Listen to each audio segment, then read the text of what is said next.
Hello, everyone, and welcome to the webinar. Today, we're going to be discussing crowdfunding vibrant communities with Patronicity.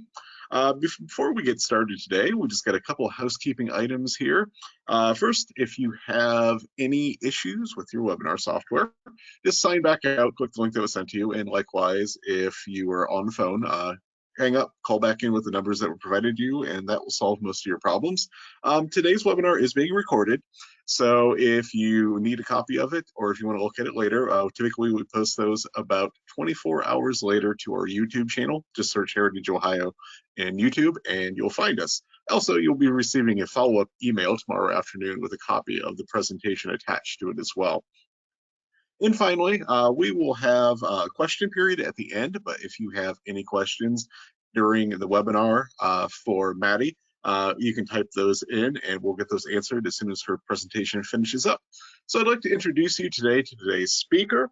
Maddie Miller manages Patronicity's digital marketing and communications. She is passionate about sharing the company's purpose-driven mission to build vibrant communities. She has over 5 years experience leading digital marketing strategies for nonprofit arts organizations and outside firms. Outside of her work at Patronicity, she is a visual artist, competitive disc golfer, an arts and active transportation advocate. So without further ado, I'll turn it over to Maddie. Thank you. Thank you so much, and thank you for having me today. I'm really excited to be here to talk to you all about Patronicity and what we offer, and specifically, excuse me, on that muting. Specifically today, we'll be talking about crowdfunding vibrant communities. So many of you are likely familiar with crowdfunding from platforms like Kickstarter or GoFundMe, but really what makes our platform different at Patronicity is that we're all about community-based projects. So we focus on community economic development and sustainability projects that really are all about creating vibrant communities where you all can thrive and just create a better quality of life. Got to get over the space bar as next slide, so pardon me. So a little background about Patronicity before we get started. We'll be talking about who Patronicity is, what inspired us to really get involved with crowdfunding as an opportunity for funding these types of projects. And then we'll kind of go into the nitty-gritty of how you can actually use crowdfunding, how you can kind of think about how to get started with a crowdfunding campaign, the questions that you should ask yourself to figure out, how do I build a team? How do I get started? And is crowdfunding right for me? Because we really believe that those are key questions to ask before you get started in your campaign. So yeah, we'll go through that, and then like your team has said, we'll answer questions at the end. And any further questions you have, feel free to shoot those to our team, and I'll have my contact information at the end, and Heritage Ohio has it as well. So you can always follow up, and we're happy to answer any questions or concerns that you may have about launching a crowdfunding campaign. So a little bit about Patronicity. We were founded in 2013 in Detroit, Michigan, and we were really inspired to really believe in the idea that individuals could be patrons in their city. So that's really where our name comes from, is patrons in the city. And really the idea that those individuals on the ground could really be that catalyst for support to champion their own sustainable development of their community. And really lead Detroit, out of the kind of slump that it was in, and be championed by those individuals. So that's really where our story comes from. Since then, we've really created this platform to use crowdfunding as a catalyst for placemaking, community development, connecting granting organizations with patrons, and patrons with hyper-local change makers in order to build vibrant communities. So we're all about creating those connections to foster community and economic development growth. So we have a vision in a few parts. So first, our vision is really to revolutionize placemaking by democratizing the funding, planning, and implementation process. So we really see crowdfunding as a way to change that process, really empowering the people to be able to do something on your own or as a community together and really implement that process. Our vision is to transform communities by harnessing the power of crowdfunding and crowd granting. So like I said, we really believe that crowdfunding is a really unique opportunity for communities to fund their own sustainable development. So oftentimes, we'll see traditional grant funding or relying on banks or other investors to make a project happen. But crowdfunding is a really unique way to really engage your community through small dollar donations that can really create change on a large scale when put together. And lastly, we want to empower change makers to create more sustainable, healthier, and equitable communities. So we really are all about giving agency to organizations and individuals to be able to see through that change that they want to see in their communities through crowdfunding. So specifically how it works, so change makers identify an opportunity for growth or change in their community. So this could be as simple as, a sidewalk repouring in your neighborhood, or it could be a historic landmark redevelopment, or a mural project. We've really seen a lot of grassroots community projects that range in scale from small grassroots projects on the ground at that neighborhood level to large-scale capital campaigns, where crowdfunding is really being introduced as that last bit of funding that provides the public push and catalyst to make that project happen. So we've seen a large range of the ways that crowdfunding can be used to really create growth or change in the community. At Patronicity, we provide an easy-to-use crowdfunding platform with one-on-one project coaching, helping communities develop a strategy to reach their fundraising goals and engage their community. So what really differentiates Patronicity beyond our focus on community and economic development projects is our one-on-one project coaching. So as soon as you launch a project on Patronicity, you're assigned with a project coach that is your coach the whole way through your campaign as you get started and moving forward. And really, this is the opportunity to work with someone that has, gone through a lot of crowdfunding campaigns and helped campaigns launch successfully and reach their goal, helping you to strategize, think about, maybe untapped funding opportunities in your community, where you should be looking or making asks, or just other opportunities or things that you should be doing throughout the campaign. So how should you thank your donors, things like that.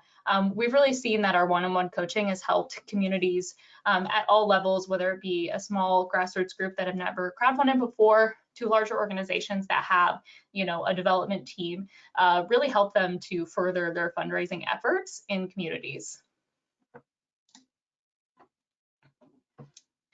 Then community members buy in and support projects with their dollars. Crowdfunding democratizes access to capital, allowing individuals to create the change they want to see in their community. So we really see crowdfunding as a way to engage the community in a project.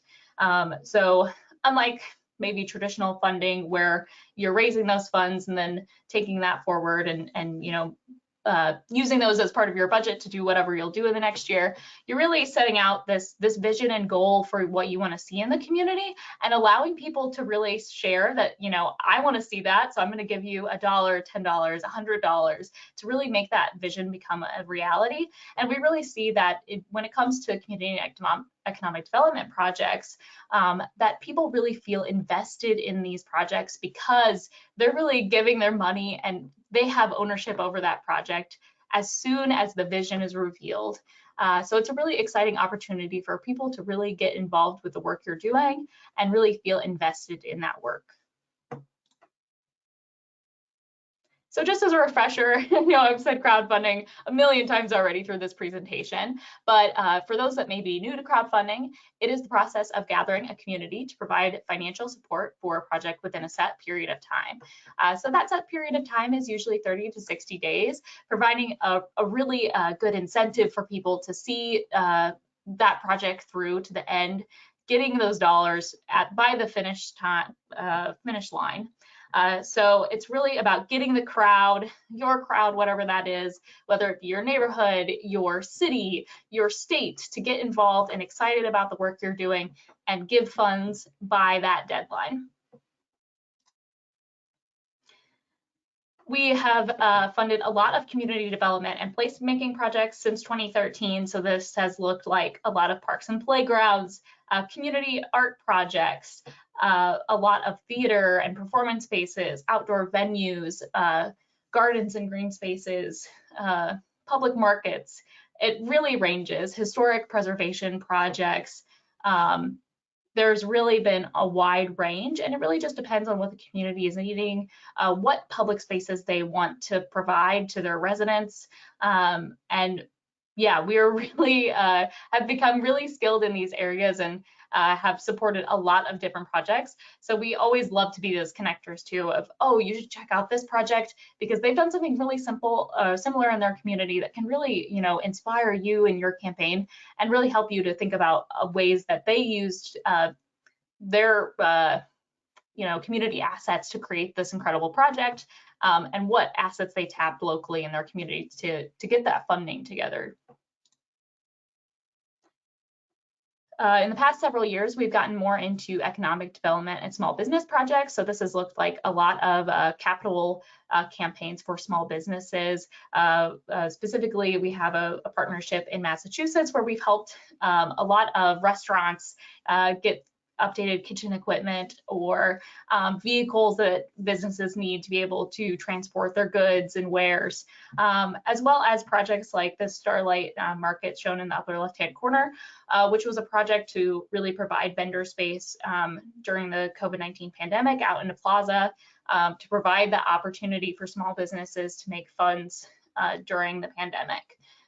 So those are just a few opportunity or kind of showcases of what we do and who we've worked with within this sphere. And more recently, we've been helping with a lot of sustainability, social justice, and climate projects.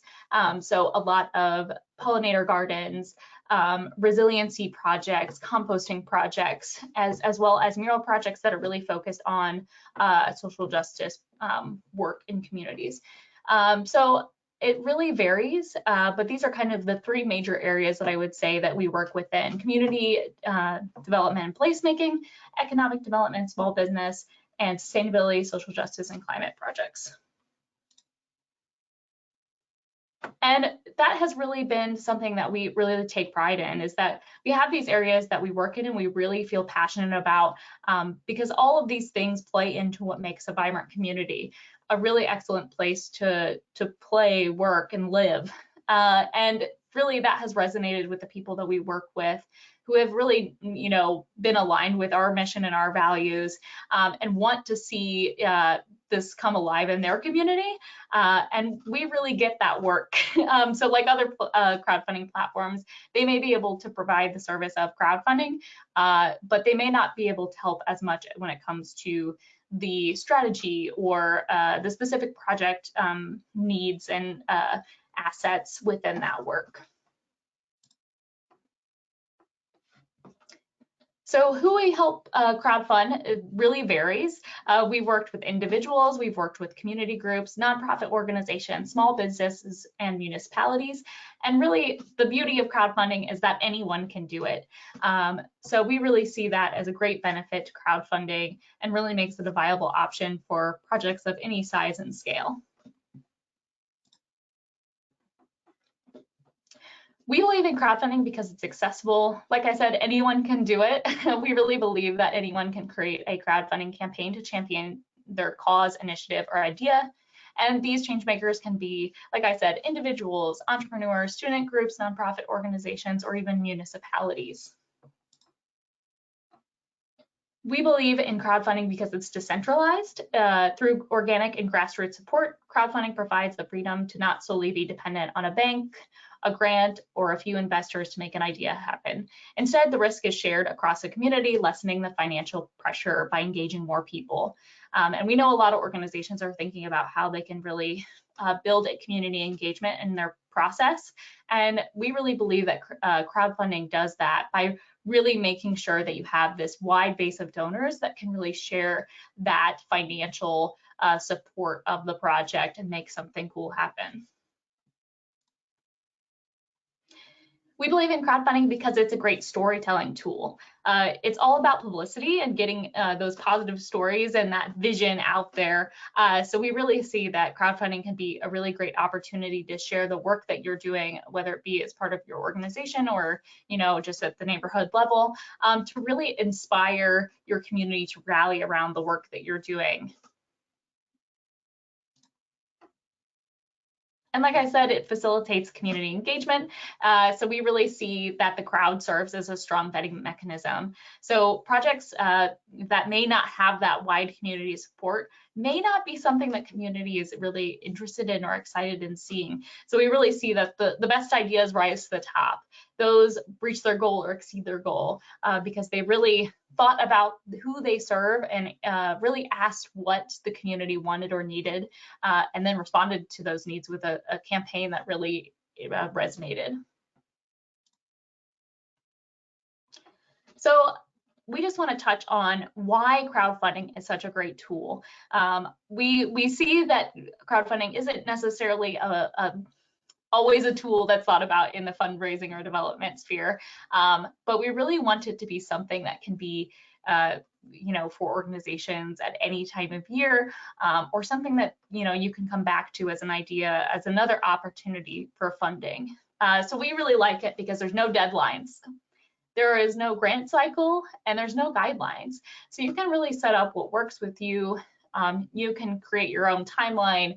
You can, you know, think about matching opportunities that you have within your own community, or potential corporate sponsors that could provide that additional incentive or match, or sponsorship for your project to really, yeah, just make it work for you and where you're at. We also love crowdfunding because it's also always available. So yeah, just having that option, you know, where you may have a small scale project that you want to get off the ground or may need to respond. We saw a lot of projects during the pandemic that, you know, kind of came out quickly, and being available at all times really made that possible. We also love it because you can try again. Not only if you fail your first time around, which hopefully you won't, but even let's say you have another idea in your communities. We've actually seen a lot of projects come back year after year for their campaign, just because it's become a really great source to really energize the community. One project that comes to mind is Art Path, which is a mural project in Lansing, Michigan. And I think they've done 6 campaigns with us and just raised $7,500 every year through that campaign to create a Riverwalk mural trail, essentially. And it's been just a great funding source for them to come back year after year and really engage their community around the project and also get the funds that they need. But yeah, you can run as many campaigns as you'd like, so there's no limit on that as well. So those are just a few reasons why we love it as a funding option. And again, I'll say it does engage your community. Just got to repeat that point, that it is a really great opportunity to do that. But it can also help you to build your donor base. With smaller projects that we've seen, we've really seen that, you know, maybe they're a smaller organization that's getting off the ground and they don't have really that donor base built up.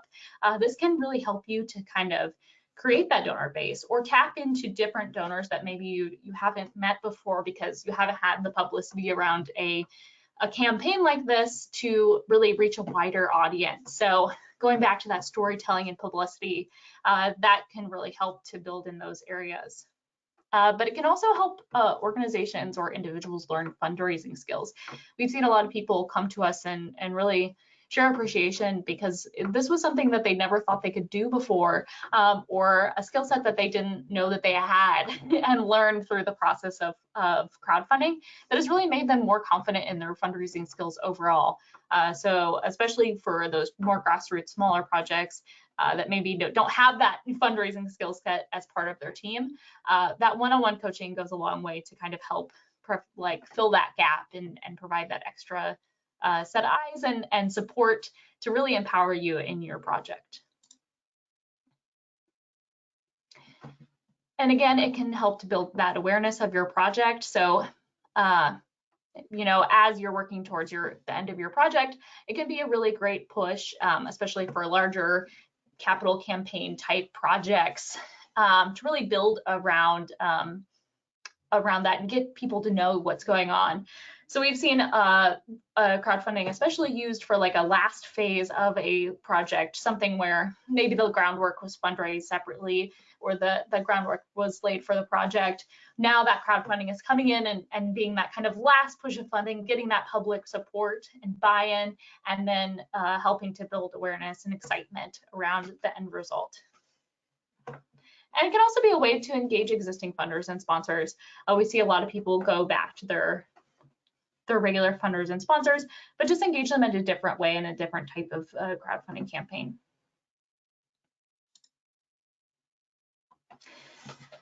So by the numbers, since 2013, we've helped crowdfund over $35 million. I think this is up to 36 million now since I created this slide deck. And we're nearing that 109 or 200, we're nearing the 200,000 patron mark.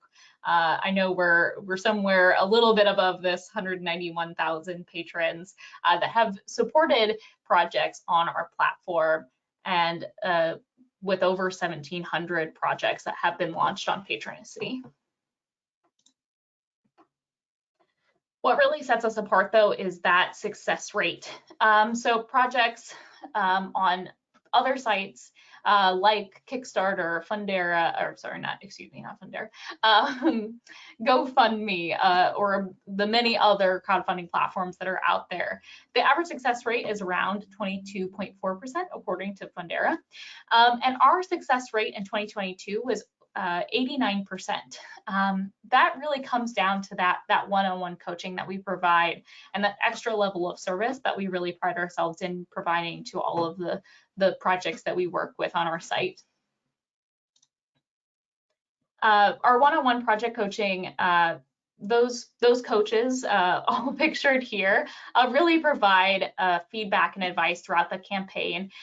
They're often receiving calls late into the night with, you know, minor crowdfunding emergencies, or just, you know, needing support in a way that they can engage their donors, ways that they can help to elevate their campaign, whether that be through, you know, marketing strategy or just outreach strategy, language to use. We really have just seen this be the thing that sets us apart, is just that, you know, we're there to hold your hand through the process and really help to make sure that you reach your goal. Because what we always say is that your success is our success. And we want to really make sure that you are able to really elevate your community and support your community, because that's really what it's all about for us. We really believe in helping to build vibrant communities, whether that be through those community projects or small business projects or sustainability projects. But we really see the ways that these all interconnect and improve quality of life and quality of place for communities. And we want to see that on the ground for your community. And our, excuse me, our project creators have really responded to that too. Really, that availability for answering questions and concerns and providing encouragement has really helped campaigns like this one. This was in Owen County, Indiana. They created a public restroom that was accessible for members of the public to use in the downtown area, where, you know, previously they had to go maybe into an establishment and pay to access the restroom if they needed to go. So they really wanted to eliminate that barrier and created this really great community asset. My favorite part of this project is that during the ribbon cutting ceremony, they actually cut some toilet paper in lieu of ribbon. And it was just a really great community response for this project that really helped them to, yeah, just improve their community in a very simple but effective way. So a few of the technical details about our platform: it is free to launch your campaign on our site. We work with Stripe for all credit card processing, so we want to make sure your money is safe and secure, and working with Stripe does just that. We also accept on and offline donations. This is really special as most crowdfunding platforms don't allow for offline donations. So you can still receive cash, checks, and pledges that can be added to your success tracker that kind of shows that, you know, your progress bar along the way. But that can really be an added benefit for especially nonprofit organizations or other organizations that are really, you know, meeting with people in public or may have a wide variety of ages. One of my favorite stories is about a young girl. She was about 8 years old, and she helped to run a bake sale for a local project in her community, and was able to kind of hand over her hard-earned cash and coins to that campaign that were able to be applied to that progress bar. We also provide two models. So we have all or nothing and partial funding. So kind of like what it sounds like, all or nothing funding is really, if you don't raise your goal, you don't receive those funds, which can provide that extra incentive for people to give, and cards aren't charged until the end. But we actually find that partial funding is really great for community projects because we really want to see something happen from those funds. And we've really found that a lot of the organizations that we work with, you know, even if they don't reach their goal, but they get partially there or receive half the funding, they can still use that funding for a portion of the project or to help do some sort of activation in line with what they wanted to do. So we typically recommend that partial funding, but our project coaches can kind of help guide you through that process of deciding what's right for you if you are launching a campaign. And we also will be providing, I believe, after this presentation by email, a little resources sheet. So on a few upcoming slides, we have this little book in the left-hand corner, and that's connected to our blog. So there's more information that's available on this topic if you're wanting to read more and understand the different types of crowdfunding options. So there are some fees associated with using our platform, as well as most crowdfunding platforms. So there is a flat fee on all funds raised, as well as a credit card transaction processing fee. But one of the great benefits is that patrons have the option to cover all fees, and we really see that people do you know, go to cover those fees because they really want to see you get the money without having to, you know, take that little cut of those fees. So we really see that as a great benefit, as that your patrons can kind of help to cover that little extra change that's added on at the end of their transaction. One of the other great features we've added in the last few years is a volunteer button. We know that a lot of organizations are not only looking to raise funds, but are looking to raise volunteers. We know that can really be helpful to have people on the ground that can help do the work, especially as you go to implement your campaign. So we have a little volunteer button that lives on our crowdfunding campaigns as well, where people can sign up to volunteer for a project right in the process of reviewing the campaign page and making their donation. So we really see that as a great way to, again, grow your volunteer base and your donor base all through your crowdfunding campaign. So now I'm going to go into a little bit of the nitty-gritty on crowdfunding, and kind of some of the questions you can ask as you're considering a crowdfunding campaign. So the first question that you might want to ask is if crowdfunding is right for you and your organization. So some questions that we like to ask are, you know, do you have time to actually run a successful campaign? You know, just like any other fundraising engagements, it does take time to run a campaign that is successful and is really going to, you know, yeah, raise those funds.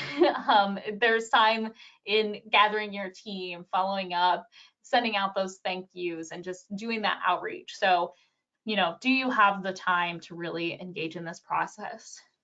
Another question that we like to ask too is, does your community have internet access? We rarely see this, and we have worked with a lot of rural communities. We were actually going through, and we've worked with, I think, over 10 plus communities that have a population under 1,000 in the state of Indiana this year. And just we've worked with a lot of very small communities where crowdfunding has really worked for them, and they've had that internet access available. But if you are in a rural community or just a community where that is just not as prevalent, crowdfunding may not be right for you. So another question that you might want to ask is is it the right phase of a project to be asking donations from the public? So like I've mentioned, we often see people use the crowdfunding push as maybe the last phase of a multi-phase project. Maybe not for laying the foundation, but putting those finishing touches on the project can be the right time. But every project is different, so that's why you just kind of want to think about what is right for you and your project. We always just think about this as well, just like asking about the right phase. How do you want to expand the reach for your project, and do you want to create a donor base for the future? Because crowdfunding can really be a great support for that. But if you're not really looking, depending on the phase of the project, to do those things, it might not be the right time. And do you want more public awareness around the project? If you do, crowdfunding can be a great way to achieve that that public awareness and brand awareness around your project and your organization. Some other questions about being ready to crowdfund, it would be, is your budget finalized? So creating a budget for your project is a really important step. So knowing how much money you actually need for your project will really determine the budget that you're crowdfunding for on a crowdfunding platform. So having that finalized and being able to lay out what that is to your supporters can really help to kind of make yourself ready for your campaign. Similarly, if there's any legal agreements or permits to make that project happen, you might want to figure those things out as well before you dive in, and make sure that all your things are squared away in advance as much as they can be. We know things come up throughout these campaigns. And are you ready to really execute on completing the project once the funding is secured? We really recommend that projects, once they complete their crowdfunding campaign, really try to get that project rolling quickly after that, because people really want to see the results. They want to see where their money has gone. They want to see and participate in the awesome space that you created, or event or experience, whatever it is. They really want to be engaged and see that come to fruition.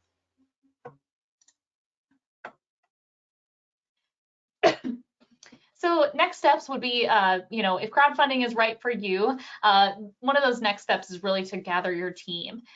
So these are some questions you can kind of ask to identify potential team members that can help you raise funds, spread the word, manage your donors, and more. So who are those key players or stakeholders in the project? Who do you trust to advocate for your cause or organization? Who has the time, energy, and enthusiasm to support your campaign or project, and who has the social capital? So these could be, a few people. These could be the same people, but maybe you have members of the team that really, they're out in the community and they have that social capital. They're going to all these different events, and they can really be out on the ground rooting for you and spreading the word about the work that you're doing. But you might also need somebody that's just there to kind of help with those behind the scenes, taking those cash and check donations, making sure everything is accounted for, managing the budget, those kinds of things. So these could be board members, key volunteers, staff members. We've really seen all types of different projects and organizations and groups have crowdfunded. So what this looks like and how it's structured can really be adapted to you and your organization to make it work. Going back to the budget that I was talking about earlier, creating your budget and defining your goal is really important. So identifying your funding needs, identifying the funding you already have, determining your capacity to raise funds. These are all very important questions. And really defining that can help you to figure out what your crowdfunding campaign goal is, how much do you need to raise, when you need to raise it by, and what you already have available to you from past crowdfunding or past fundraising campaigns, or just your funding that you may already have available.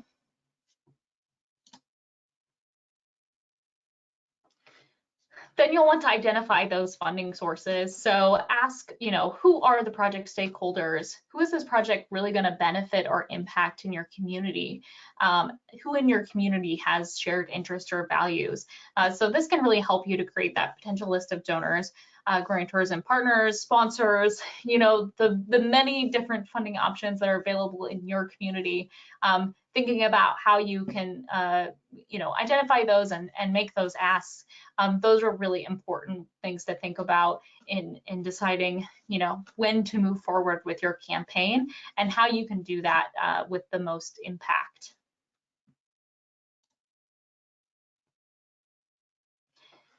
Then you'll want to also create a fundraising plan. So these can kind of help you to create those key dates, milestones, events, and create this calendar that can really help you throughout your campaign to stay organized and really know what those key dates and milestones are for you. So yeah, what are those touch points and milestones that you can define for your campaign? The start date, the end date, maybe that halfway point, you could do a push. Maybe you want to host an event to spread awareness around your campaign, or maybe you already have some existing community events that you could really build on or go attend and get the word out. So there's a lot of different opportunities to add to this fundraising plan, but just kind of asking these questions can really help you to really start thinking about, when you want to do this, who's going to be involved, and what will that plan look like with your team.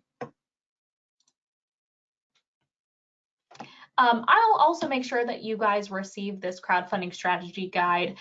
We've put this together. It just goes through a lot of these questions that I'm mentioning, but gives a little bit more detail as well, with a step-by-step guide, a campaign timeline that's kind of already pre-made and will allow you to get started and kind of maybe edit and work towards whatever works for your organization, as well as a campaign checklist. So those kinds of things that you need to do throughout the campaign and make sure are checked off your list as you go. So we've really crafted this guide to help answer all of those questions about what this process looks like, and also help you succeed during the campaign itself.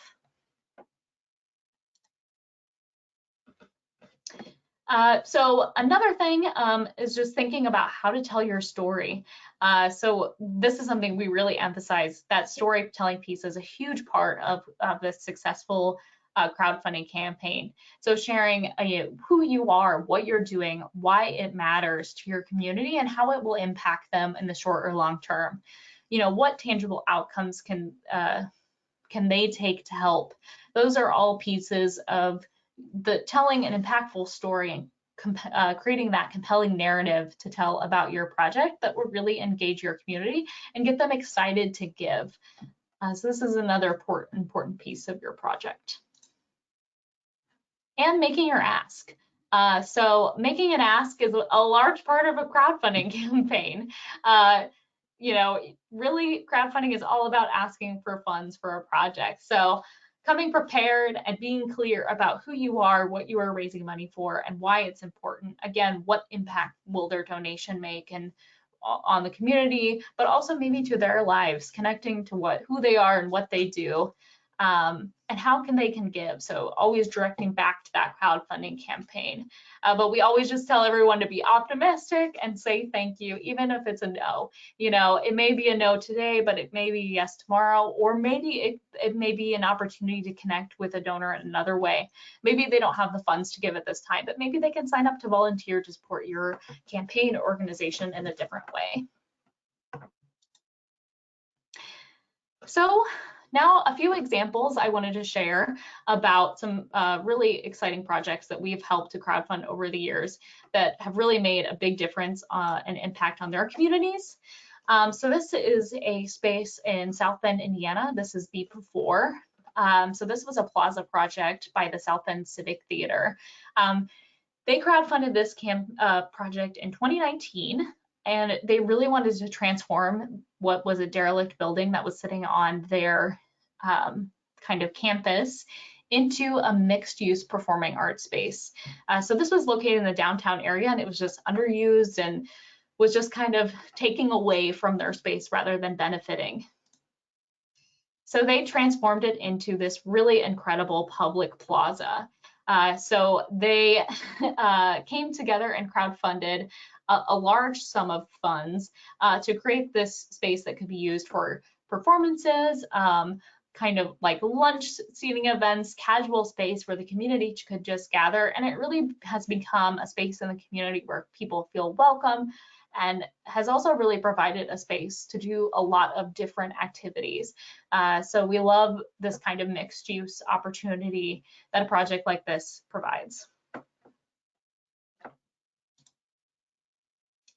This was a project in 12 Points, in Terre Haute, Indiana, by 12 Points for Revitalization, which is a nonprofit organization there. So they really wanted to create some streetscape improvements in our community that could really just create a more welcoming community. So they had added a lot of things, including string lights, a gateway sign welcoming to the historic 12 Points area of the community. And they also added free community Wi-Fi and bike racks and public art throughout the space. So this was a really incredible opportunity to just transform their community as a whole and really create a welcoming environment for people that were coming through the community.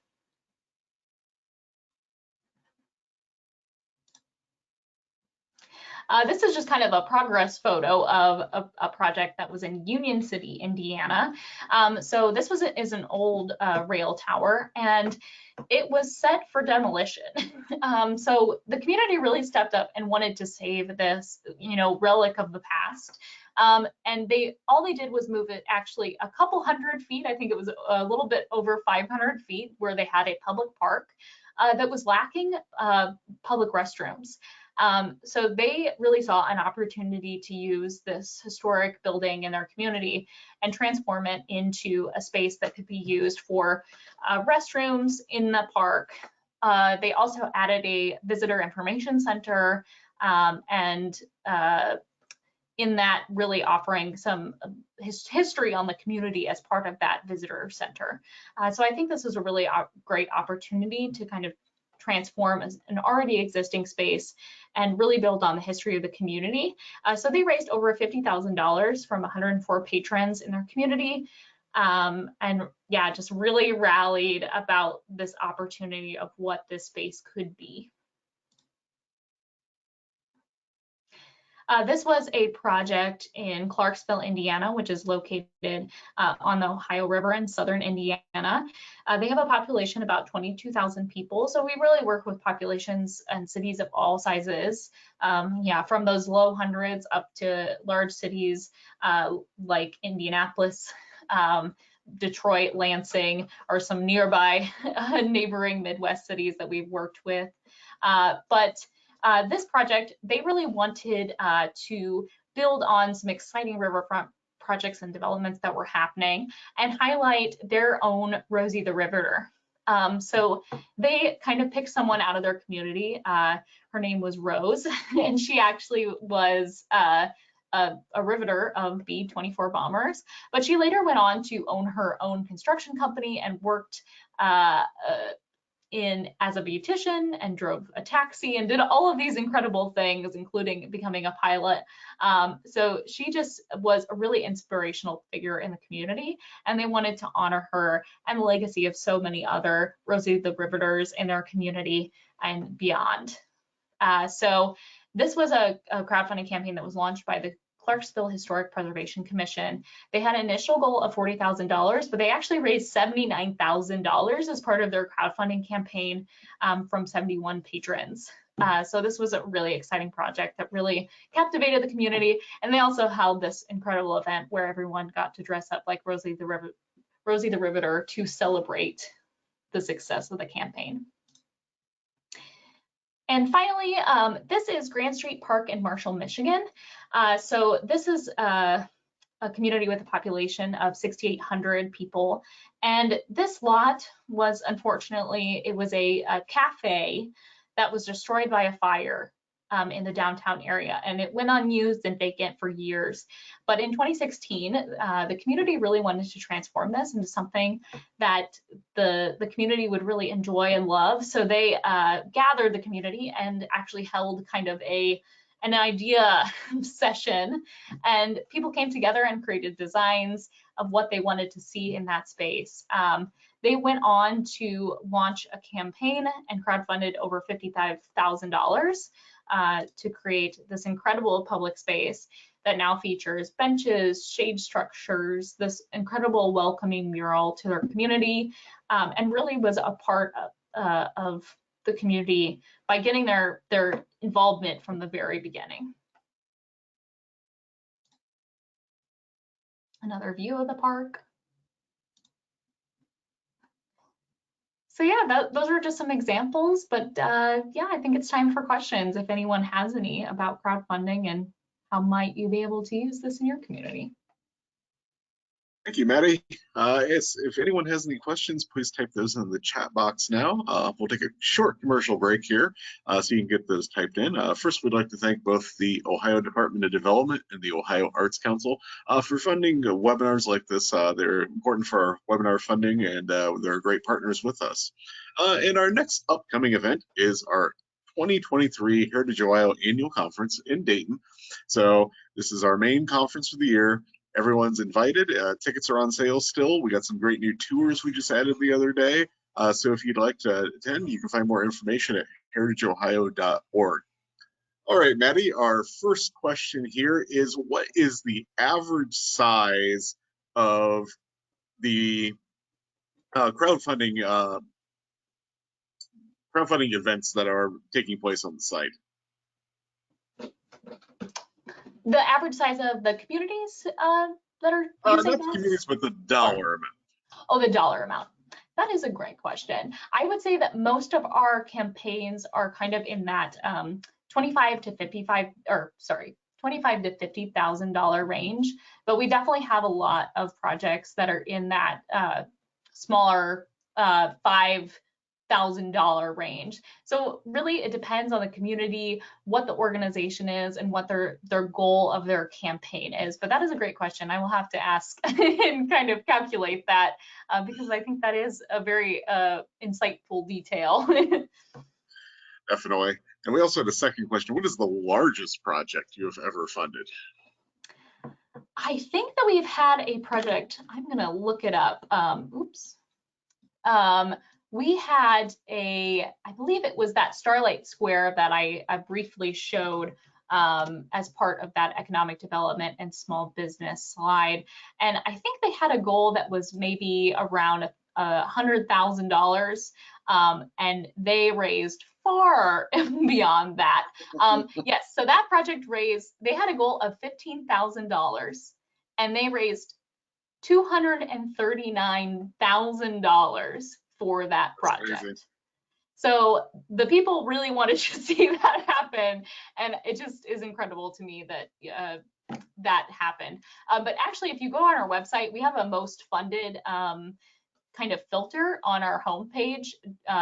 When you scroll to the bottom, there's a little discover section, and you click on that, you can kind of see some of those really high raisers, what those projects were for, and explore their campaign pages to get an idea of, yeah, what those really highly successful projects were.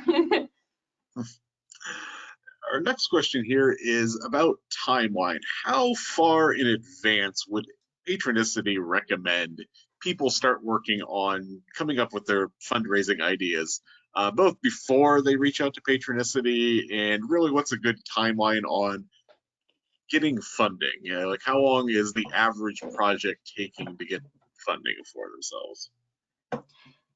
Yeah, so I'll start with the campaign itself, because that can kind of inform the rest of the process. So our campaigns typically last between 30 and 60 days. So that's really providing that incentive for people to give by that deadline. So we really recommend that people stay within that range and don't go too long, because if the campaign exceeds that 60-day threshold, we see people kind of get like not as interested, or there's just competing interests within the community that kind of take over. So the campaign itself being that 30 to 60 days, and those funds are just paid out right after you complete your campaign. Once that deadline hits, I believe it's a really quick turnaround process. So those funds would be paid out very quickly. As far as planning beforehand, so I believe that we really recommend at least a month to kind of get having your team together to get that through that planning session. So in that strategy guide, we kind of break it down into what those weekly tasks are. So, you know, building that donor list, people reaching out the following week, or, you know, doing those types of activities. So we've seen a month as a recommendation, but really however it works for your organization, because we know that capacity is a lot different at different organizations. So depending on the group you're working with, or whether it's volunteers or staff members, you might need more time to kind of plan out that you know, fundraising plan beforehand, and making sure that you have all your ducks in a row to make sure that you, once you know, launch that campaign on that first day, you're really hitting the ground running. You kind of maybe have even put out feelers for some potential donors, or, you know, potential press about, you know, on this date we're going to be launching. So we've seen it done a lot of different ways, but definitely at least a month, if not a little bit more. But if you have any questions, or you're just not sure and you kind of want to talk to us beforehand, you're welcome to reach out to us, and we can kind of help give that initial guidance to and answer any questions you may have to make sure that you feel confident and, you know, are ready to go.